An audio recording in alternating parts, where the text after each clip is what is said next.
सैयदना अबू बकर सिद्दीक रज़ी अल्लाह ताला अन्हु के दौर में सबसे बड़ा मसला मानेइन ज़कात का आया। सहाबा किराम में दो आरा पैदा हुई।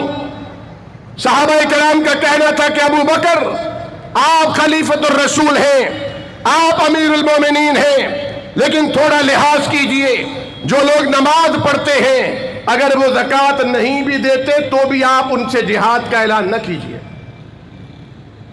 लेकिन सैयदना अबू बकर सिद्दीक रज़ी अल्लाह ताला अन्हु के पास अल्लाह के नबी का फरमान था, और वो फरमान कुरान ज़ीशान की ज़बान में था।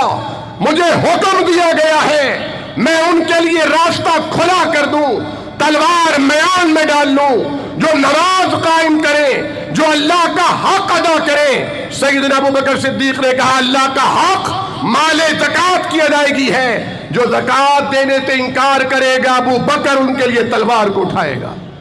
ये दावत अहले हदीस की दावत है।